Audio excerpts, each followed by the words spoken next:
دركي بتعلو ونحرن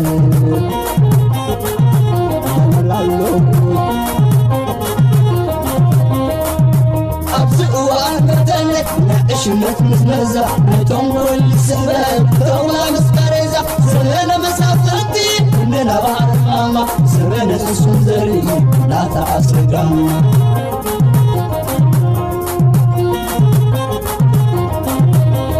الزمن يهودا سلام اب كل خرنعات عالم كوينكم مدبات يماني انفو ميديا تكاتتلو زلخم مس خبركم تخاتتلتي نلوم سولوس عدت 10 ورح 3 كم تلمود زتفلالي واناويان حاصرت زعباتاتن زيناتاتن حيزلكم مصيلخو مكتالكم يعدم كبرات تخاتتلتي سبسكرايب انداو حدا يخيدالو اتوم حدث زخونكم سبسكرايب غبرو اتوم كل غزي سبسكرايب غبركم دما شير لايك كومنت مغباراي تحمقو اندابلكو نابتي حج مدبات كسكرو قدمي ناب مدباتي محلافي كبرات سمعتي حنتي قداسيت حبريت علاتني صباح ربوع اب لتأثرت حدا مالتي اب اكس ويكا اب دعرونا روم اكس بزعبا هاجراوي تشارتر جنبار حزباو معبل برجيد نحمدو سفيح زغونه ممر بينو في كوهابي ابزي صباح زكايد مبري اب اكس ويكا اب تويتر استفلالي رستات كل عليهم بزعبا رجيم تشنج مسغاغر منغستي هاجراو قوام هاجراو مرچان كالوتن زبلو عبيت نتبታት تراعيلهم مس استفلالي منسيات ديسكاس كغبريو سلازي كلهم بزي ناي اكس اكاونت تطقمو كونو حدشتون اكس اكاونت اوصيهم ابز مدب تساتفت تكونو اب دعرنا كوميونيتي تعدينكم الله بقدامنت زقربلكم امبار كبرات تخاتتلتي اب كبابينا حجي تفطير زلو حدش نجر انتي مسلكم منግስት አሜሪካ ናይ ሙስሊም ብራዘርሁድ ናይ ሱዳን ኣብ ልዕሊኡ ዓለም ለኻው ተረሪስት ወይ ግሎባል ተረሪስት ዝብል ሓደ ወጋዓው ዝኾነ መፀውዒ ሂብዎ ኣሎ ካብቲ ማለት እዩ ከም ዝትሪዎ ዘለኹም ሚኒስትር ጉዳያት ወፃኢ አሜሪካ ማርክ ሮቢዮ እቲ ብኢራን ወይ ከዓ ብናይ ሪቮሉሽነሪ ጋርድ ናይ ኢራን ዝድገፍ ምልሻ ኣብ ጎኒ ኤስኤኤፍ ማለት ኣብ ጎኒ አልቡርሃን ኮይኑ ዝዋጋእ ምልሻ ማለት እዩ ኣብ ልዕሊኡ ዓለም ለኻው ደረጃ ተረሪስት ተባሂሉ ንኽፅዋዕ መንግስት አሜሪካ ወጋዓው ዝኾነ ሽም ሂብዎሎ እዚ ማለት እቲ ግሩፕ ንሱ እቲ ምልሻ ንሱ ንዑኡ ምስኡ ዝተሓባበሩ ናቱ ቤዝ ንሱ ዘንቀሳቅሶም ዝተፈላለዩ ገንዘብ መላ ዓለም ሓፈሻውን መራሕቱ ኣብ ዝኸድዎ ዓለም ተሃዲኖም ንኽተሓዙን ናቱ ብሙሉእ ንብረት ፍሪዝ ንኸውን ካል ዝተፈላለዩ ዲቴይል ዘለዎ ሳንክሽንስ ኣብ ልዕሊኡ ወይ ከዓ እገዳታት ኣብ ልዕሊኡ ተገይሩሉ ሕጂ ክቡራ ሰማዕቲ እዚ ሙስሊም ብራዘርሁድ ዝበሃል ጉጅለ ምልሻታት من ينزبل أبزي زحلف أوارح اتي أب سودان زلو حد كوينات حيل ميزان دا غيره بالبرهان دا تعبل لفظ خدو لزلو وان كان مستير نايتي ناي البرهان عوت زغونه لعلي 10 تخلت زغونو جوجلتات عطقات جوجلتات مالتي اب ايرترا زسلطونو زنبرو اب ايرترا سلطانه وديهم بمولهم نابت خوينات جوين سلازغبرو حيل ميزان بقلطف تغيرو اب ساعات زي البرهان درجا سفي خبابيتات لا تقواصصر يمصالو استفلالي اوان توخسدو موبايل سمع نخغبر اب استفتنون البرهان نتخينات كونو دوينا مر مزيوم زسمامع يبلنا نزبل مرغص حيزو اب لعلتهم ناي اريسيف وي كان محمد دغالو سراويت عوتات اندامزغوب كيزبل مغلصታት ከብቀኒ ነይሩ ኣብዚ ትሪዎ ዘለኹም ዘ ሱዳን ታይምስ ዝብል ኣውፂዎ ዘሎ ድማ ለማዓንቲ እዞም 12 ግሩባት ወይ ከዓ ምልሻታት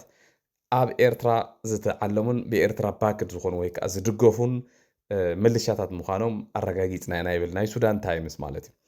እዚኦም መን እዮም ተልኩም እቶም ኣብ ጋሽባር ካብ ዝሓለፈ እዋን ብተደጋጋሚ ብዝውን ኣምፂልኩም ዝነበርኩ ወታደራዊ ታዕሊም ዝወስዱ ዝነበሩ ናይ ምብራቅ ሱዳን ናይ ሰሜን ሱዳን ናይ ማእከል ናይ ዝተፈላለዩ ጉጅለታት ኣብ ኤርትራ ዝስልጥኑ ዝነበሩ እዮም እምበር ብኸመይ ዳ እዚኦም ተኣጊዶም ወይ ከዓ ብኸመይ ኢራን ትድግፎም ኢራን ተተባሂሉ ኢራን ብቐጥታ ኣይኮነትን ነዞም ምልሻታት እዚኦም ትድግፎም እያ ኢራን ብቐጥታ ገንዘብ ናብ ስርዓት ህግደፍ ትኸፍሎ ስርዓት ህግደፍ ዝግብኦ ፐርሰንት ቆሪፁ መሬት አካሪው ንሃገር አካሪው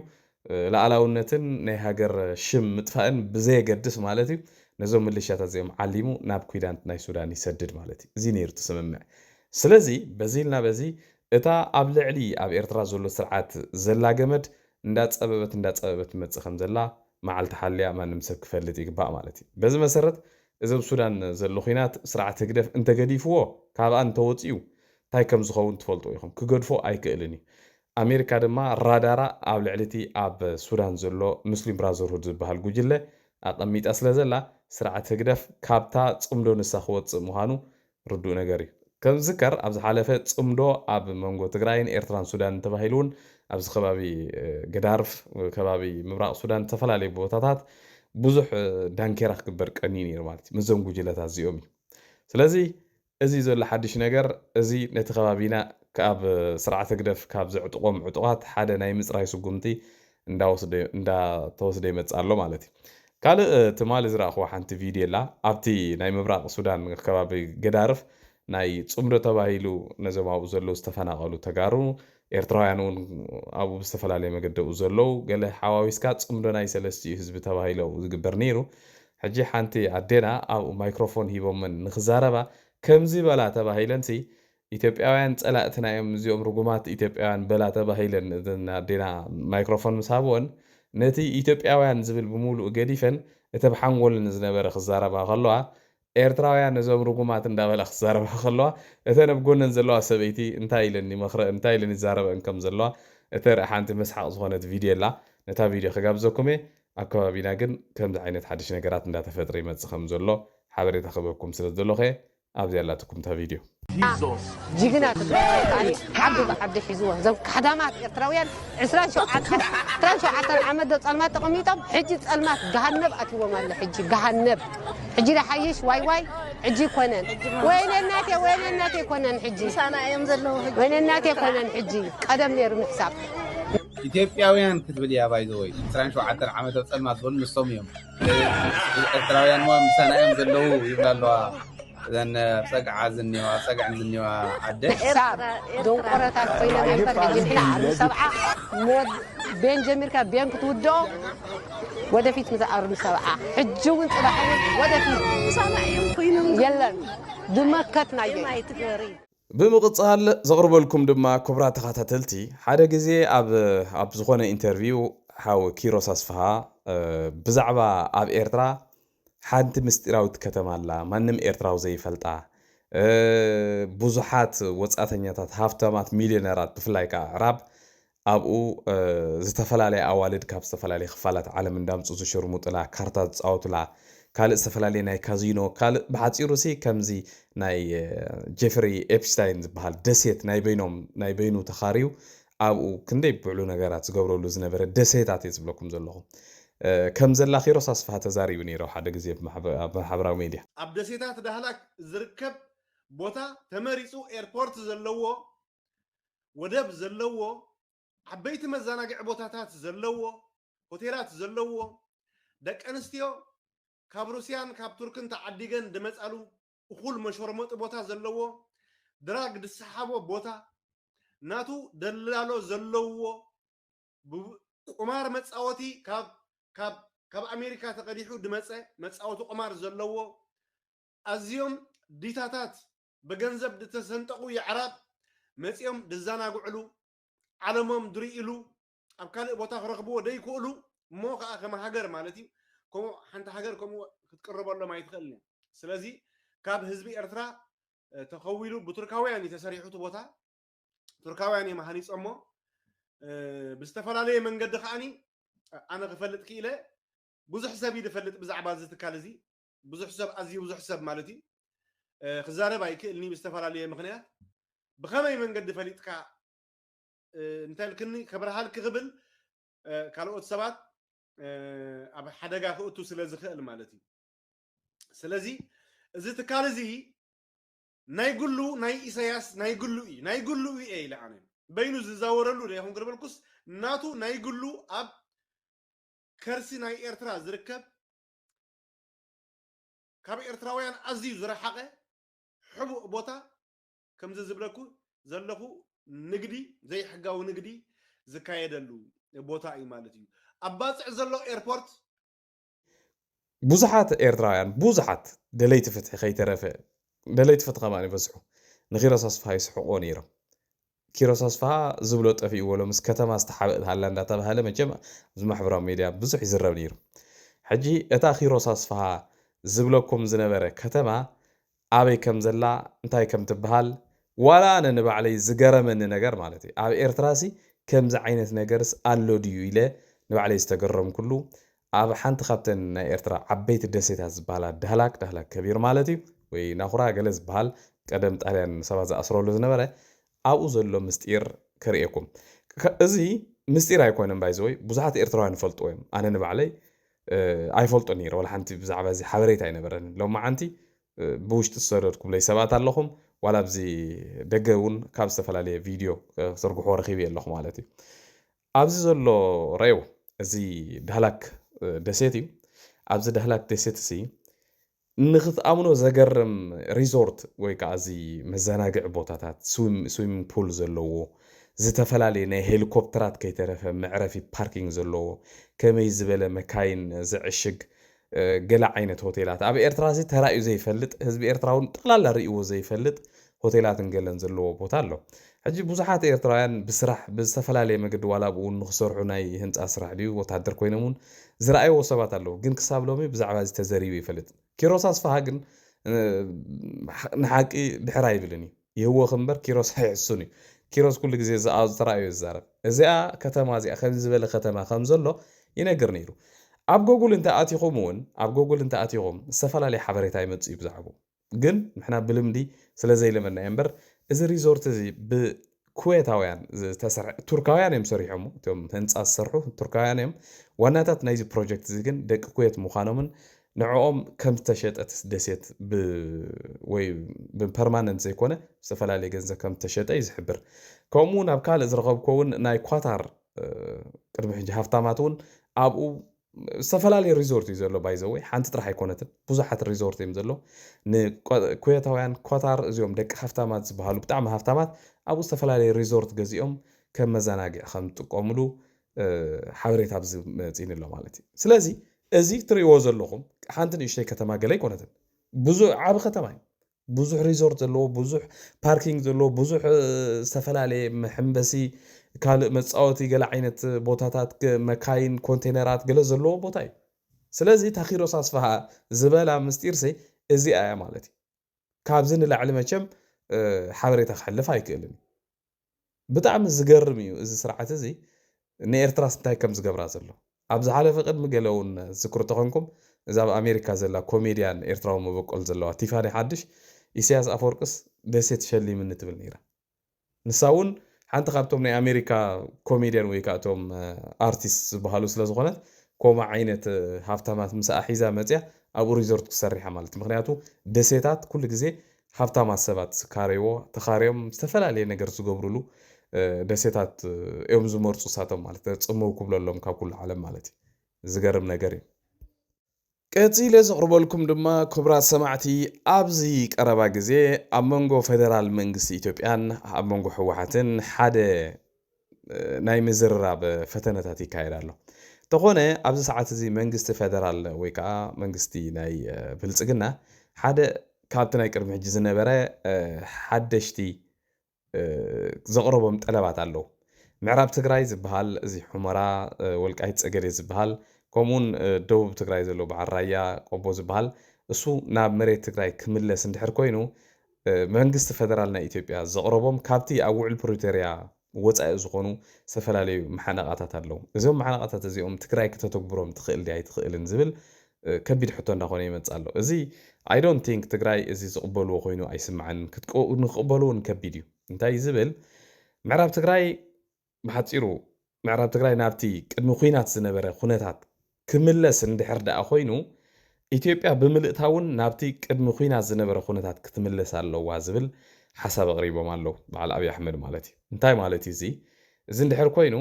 ሰራዊት ናይ ፌደራል ኢትዮጵያ ኣብ ትግራይ ኣብ ዝነበሮ ማዓስከራት ብምሉኡ ንኽምለስ እተን ማዓስከራት ከም ዘለዋ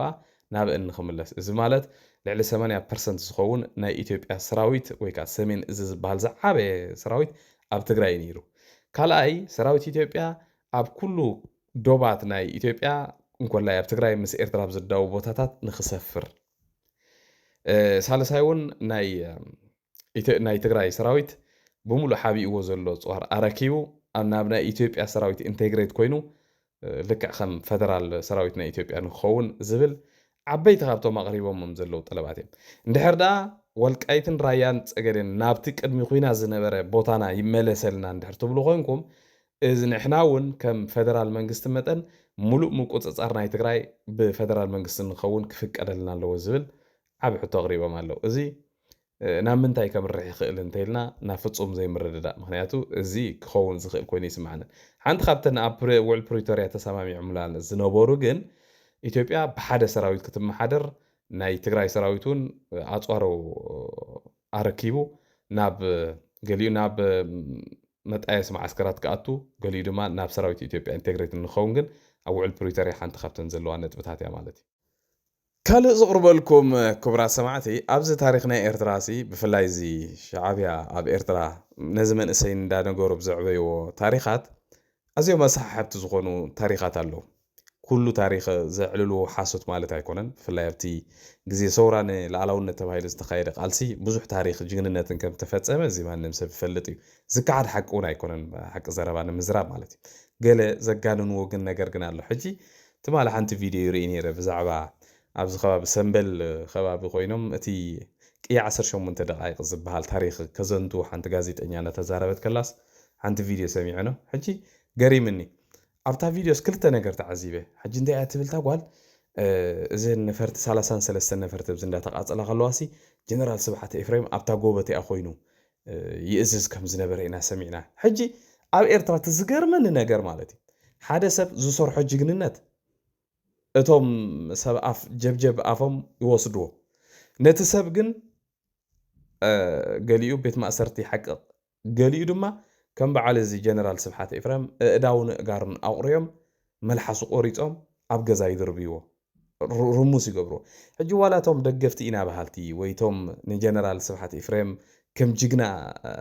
ንቆፅሮ ኢና ዝብሉ ሰባት ካልእ ትረፍስ ብዛዕባ እዚ ጀነራል እዚ ሕቶ ከማን ሓቲቶም ስለምንታይ እዮም ዘይሓቱ ብጣዕሚ ዝገርመካ ሕጂ ዛ ጋዜጠኛ እዚኣ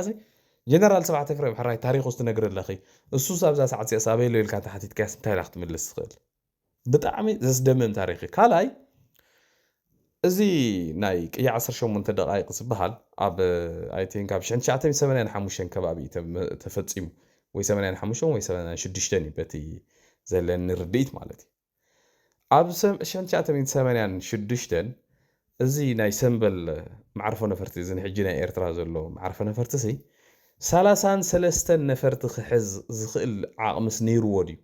ዋላ ሕጂ ኸ ኣለዎ ድዩ 33 ነፈርቲ ዋላ ናይ ኩናት ይኮና ሞተን ናእሽቱ 33 ነፈርቲ ክዕልብ ይኽእል ድዩ ክዕሽግ ይኽእል ድዩ ንዓይ ዝገርመኒ ነገር ማለት ሕጂ ኣብዛ ታሪክ እዚኣስ እስከ ምናልባት ነቲ ሰንበል ኣፀቢቕኩም ትፈልጥዎ ወይ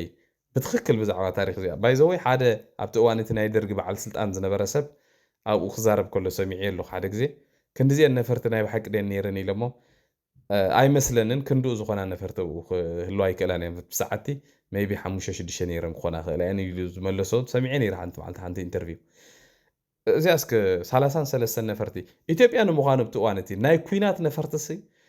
ሜይቢ ልዕሊ 30 ነይረና ኣኾና ክእል እየን ግን 33 ካብተን ዝነበራ ብሙሉአን ኩናት ነፈርትስ ኣብ ኣስመራ ተዓሽገን ነይረን ኢልካ ክዝረብ ይከኣል ብጣዕሚ ዝገርም እዩ ኣነ መቸም ኣይመስለንን ግን ምናልባት ብዛዕባ እዚ ስፍሕ ዝበለ ፍልጦ ዘለኩም ወይ ብትክክል 33 ነፈርቲ እዮም ኣቃፂሎም ሽዑሲ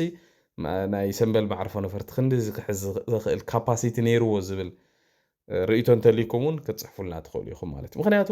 ከምዚ ዝተጋነነ ታሪክ ኩሉ ግዜ ንመንእሰይ ኮንፊዝ እንዳገበረ ስለ ዝኽእል እዩ 33 ነፈርቲ ክቃፀላ ከለዋ ጀነራል ስብሓት ኤፍሬም ኣብታ ጎቦቲኣ ኮይኑ ይእዝዝ ከም ዝነበረ ኣብ መፅሓፍ ቅያ 18 ደቂቕ ተገሊፅልና ኣሎ ማለት እዩ እታ ጎቦቲኣ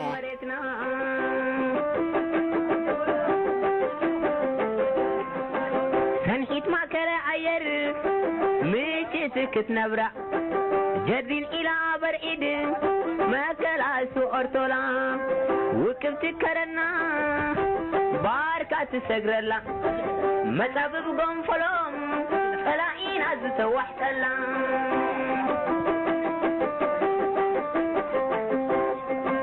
ዙረሞ ሃገርካ ጠምት ተዓዘባ ሃብታም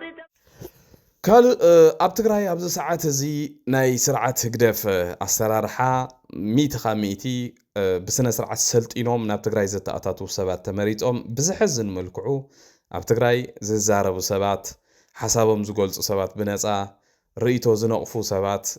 ببحاد اندات هادنو مبزحتيهم كابتغراي هاديمهم ناب الديسابا ناب كال استفل عليه بوتاتات نسدت نخدارو يقبرالو بتعمل زحزن تاريخ يفتصم زلو أكد ما عيننا ندارانايو أب إرترا استفتصم تاريخ فوتوكوبي كما إلى خلا حنتي أب تقرأ تفتصم كلا طريق خلاها بتعمل حزنك نبوزحات تجارو وزي زقبر زلو أنت كم زغنا I think برير لومي بوزحات جرهات تجارو جن صبوا زقبر زلو مسيلونا بساعات زي الجوخا ود تقرأ بولو ترح نداتا بهلا كومنت تصحف زربون نسمع لنا كتحازوني يخو نايب حكي نقرأكم الله كم إيرترا وخوينا نقرأكم كلنا نحنا كمان ناقشتو خوينا أبتغلتشحن حدا نسي ناقشتوينا نيرنا تمهارو زتفصم تاريخ صبوق يرنا ذكرنا خمديلنا هنا تنقاكم أبز الزمن زي أبز زمن التكنولوجي أبز زمن 2020 حدا كفل زمن كم زلنا تفصم سوق كلكم كتريو خلوهم زحزني بتعمل زحزن حجي إذا تريوهم زلهم سبات بقى خافتم قداموت أب تግራይ أب ساعات زي زتزاربو سبات እንዳጠቆሙ أب لعليهم ጸቅጥ ንኽግበርን እቶም ሰባት እውን ብጸቅጥ ዝኣከል ካብ ትግራይ ንኻድሙን ዝገብሩ ዘለዉ ሰባት በዓል ዚኦም እዚ ትሪእዎ ዘለኹም ሓደ ኣብ ኣሜሪካ ዝነብር ኣብ ዝሓለፈ ትግራይ ከይዱሲ ሓንቲ ጥኢት ተተኩሳ ኢሉ ካብ ትግራይ ሃዲሙ ዝኸደና ኣሜሪካ እዩ ከምዚ ወዲ እዚ ኣብዚ ወዲ እዚ ዘሎ ድንቁርና ኣነ ብጣዕሚ ይገሪምኒ ተጋሩ ኣሕዋትና ግን እዚ ጉዳይ ሲሪየስ ስለዘይሓዝኩሞ እዞም ሎሚ ተሳዲዶም ዶካትር ክንደይ መዓርግ ናይ ትምህርቲ ዘለዎም ሰባት ኣብ ትግራይ ሓሳቦም ስለ ዝገለጹ ጥራሕ ብኸም በዓል ዚኦም ዝበሉ ሰባት እንዳተሸማቀቁ ካብ ትግራይ ወፂኦም ናብ ካልእ ቦታ ዝኸዱ ዘለዉ ሰባት ጽባሕ ንጎ ከጣዕሱኹም እዮም ጽባሕ ንጎ ድማ ኩላ ዝግበር ዘላ ነገር ኣብ ነብስኩም ክመጽእ እዞም ሰባት እዚኦም ተትዕግስዎም ትዝበለጸ ነጊሩ ሕጂ ግን ስቑኢልኩም ትርእዩ ዘለኹም ጽባሕ ንጎ ክጣዓሱ ኢኹም ጅረዮም ኣብ ዝሓለፈ በዓል ዶክተር ደጀን ናብ ኣዲስ ኣበባ ከይዶም ይበሃል ኣሎ بسنك تصاقطي بسنكي قبل عليهم بعد زي حجي تمالي زصحفو زنبر صحف بتعمي زحزنك اما قال خوفي لهم سلام انت يسؤلكم تريهم اما قال زلو تيك توكراتن يوتيوبراتن بمولهم كري لهم اريخا بمولهم كان بيت مأسر تقاتو لهم لا تبالي غوسغوس نيرت مالي لو موني يقصلالو بتعمي زحز بتعمي زدنصو ነገር ይዝግበር ዘሎ ማለት ሕጂ ጋ ነዚ ሸዊት በሃል ሓውና ኸ ሓሳቡ ክገልጽ ስለ ዝፈተነ بترجع تارجت يقبروا له مالتي